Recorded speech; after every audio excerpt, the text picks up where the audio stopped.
The Vixen's Unlikely Marriage, a historical marriage of convenience romance. The Stanton Legacy, Book 2. Written by M. Wakeford. Narrated by Philip Battley. Dedication.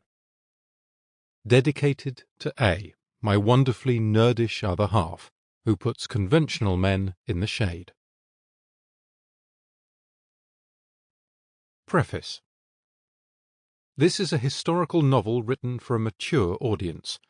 There are sexual scenes that make this story unsuitable for anyone under the age of 18.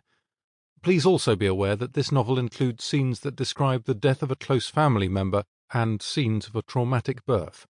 As ever in my writing, the inclusion of such scenes is not for gratuitous purposes, but because they are integral to the plot and character development.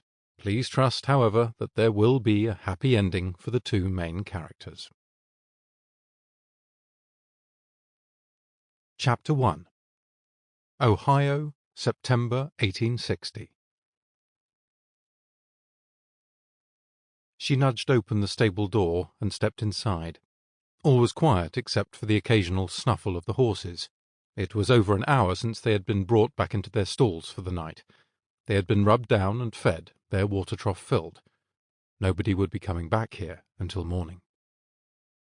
Shutting the door quietly behind her, she carefully struck a match and lit the small oil lamp she had brought along, setting it atop an empty shelf so that it cast a dim orange glow throughout the stable. Then, very carefully, she stepped up the ladder to the hayloft. A brown woolen rug had been spread above the bed of hay in anticipation of her arrival.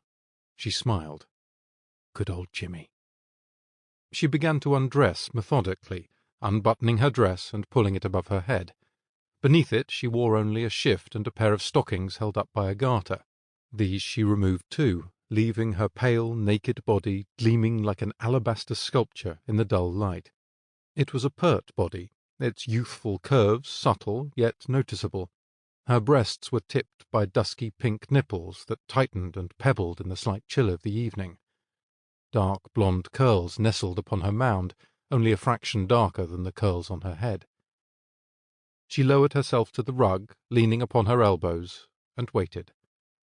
Not 2 minutes later she heard the stable door open and gently shut. "Grace," whispered Jimmy's voice.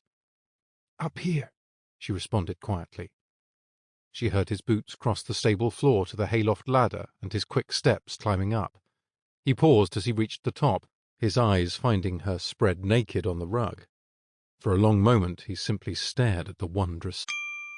Sample complete. Ready to continue?